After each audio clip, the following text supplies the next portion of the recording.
आओ बच्चों, आज हम क्लास 10वीं की वर्कशीट 40 करेंगे और ये आपका चैप्टर 6 है जय प्रक्रम, जिसमें आज हम करने वाले हैं श्वसन तंत्र के बारे में।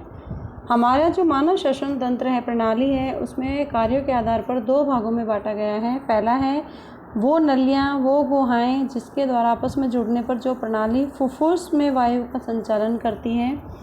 तो उसमें सबसे पहले नाक का अपना रोल प्ले करता है कि वायु को गर्म और फिल्टर करता है। उसके बाद हवा ग्रसनी में जाती है, जो वायु के लिए मार्ग जो श्वास नली की ओर जाता है। उसके बाद स्वर यंत्र होता है जिसको हम वोकल कॉर्ड कहते हैं, वॉइस बॉक्स कहते हैं। फिर श्वास नली क्या करती है, ग्रसनी को श्वसनी से जोड़ती है, उसमें कुछ उपास्तिक वलय संरचना प्रदान करते हैं और श्वसनली को खुला रखते हैं। श्वास नली में श्लेष्मा के साथ सीलिया नामक एक महीन बाल भी होते हैं जो वायु को फुफ्फुस तक पहुंचने से पहले फिल्टर करते हैं। उसके बाद आती है श्वसनी। ग्रसनी अंत में इन दो शाखाओं में विभाजित हो जाती है और ये फुफ्फुस में प्रवेश करती है, मतलब श्वास नली और श्वसनी में डिवाइड हो जाती हैं। उसके बाद जब हम सांस कैसे लेते हैं, छोड़ते हैं, तो उसमें कैसे रोल प्ले होता है। जब हम सांस लेते हैं तो ऑक्सीजन युक्त हवा हमारे शरीर में अंदर जाती है फेफड़ों में, जो पसलियों से जुड़ी मांसपेशियों के संकुचन के कारण होता है।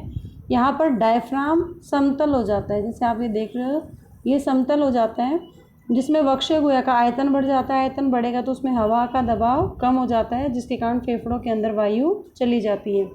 जब हम सांस छोड़ते हैं तो कार्बन डाइऑक्साइड का निष्कासन होता है और यह पसलियों से जुड़ी मांसपेशियों के स्थिरीकरण के कारण होता है। डायफ्राम यहाँ पर गुंबद के आकार का हो जाता है, ऊपर की तरफ जाएगा, पुश ऊपर की तरफ होगा, तो इससे वक्ष गुहा का आयतन क्या हो जाता है, कम हो जाता है और वायु का दबाव बढ़ जाता है। इससे फेफड़ों से वायु है वो बाहर निकल जाती है। उसके बाद आता है कि वो प्रणाली जिसमें गैसों का आदान प्रदान होता है फुफ्फुस से। तो यहाँ पे श्वसनिकाएँ हैं जो फुफ्फुस का सबसे संकीर्ण वायुमार्ग जो फुफ्फुस की सतह तक पहुँचाते हैं। उसके बाद कुपिका वाहिनी होती हैं, छोटी शाखाओं का एक नेटवर्क होता है जो श्वसनी से फुफ्फुस तक और अंत में कुपिका कोश में पहुँचाया जाता है। फिर कुपिकाएँ फुफ्फुस में कार्यात्मक श्वसन इकाइयाँ जहाँ पर गैसों का आदान प्रदान होता है वो कुपिका होती है। उसके बाद आता है एल्वियोलाई और केशिकाओं के बीच गैस विनिमय का कैसे होता है। फुफ्फुस के अंदर जो कुपिका है वो एक सतह उपलब्ध कराती है जिसमें गैसों का विनिमय हो सकता है। कुपिकाओं की भित्ति में रुधिर वाहिकाएँ का जाल होता है।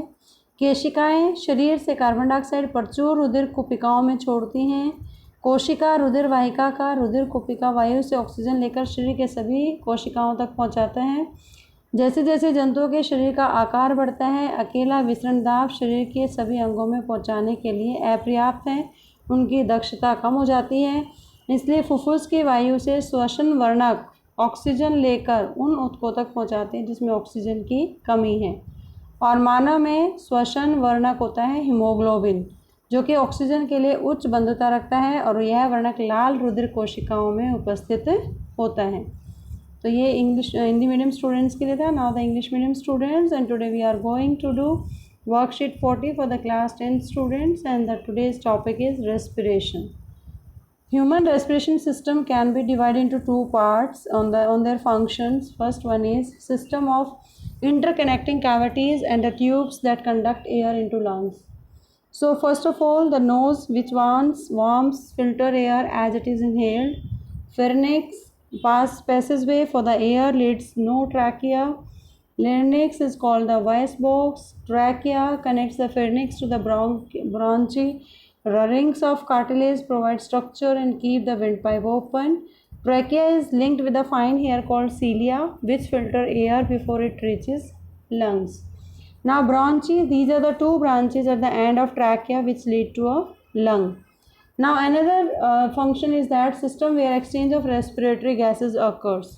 Respiratory bronchioles, narrowest airways of the lungs, deliver the air to extreme surfaces of lungs.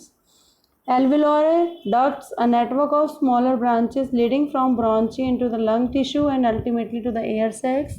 Alveoli, the functional respiratory unit in the lungs where the gases like oxygen and carbon dioxide are exchanged, enter and exit the bloodstream. So these are the two pathways. Now how we inhale and exhale. Inhalation is taking of the air rich in oxygen, and it occurs due to contraction of muscle attached to the ribs.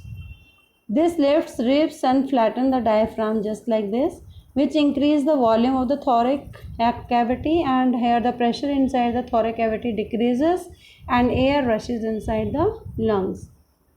Now exhalation, it is the expelling of air rich in carbon dioxide. It occurs due to relaxation of muscles attached to the ribs, and diaphragm becomes more dome shaped like this in this figure. This decreases the volume of the thoracic cavity and decreases air pressure and expels air out of the lung. Now within the lung, alveoli, singular alveolus provide a surface where exchange of gases takes place. The wall of alveoli contain an extensive network of the blood cells or blood vessels, and the capillaries bring carbon dioxide rich blood from the rest of the body for release into alveoli, and oxygen in the alveolar air is taken up by the blood in the alveolar blood vessels to be transported to all the cells in the body. When the body size of the animal is large, the diffusion pressure alone cannot take care of the oxygen delivery of all the parts of the body. Instead, respiratory pigments take up oxygen from the air in the lungs and carry it to the tissues which are deficient in oxygen before releasing it. In human beings, the respiratory pigment is hemoglobin, which has very high affinity for the oxygen, and this is present in the red blood corpuscles. So this is about the human respiratory system, and you can check your understanding on the basis of these questions. I hope you understand the concept of human respiratory system. Keep watching Super Vigyan. Thank you so much.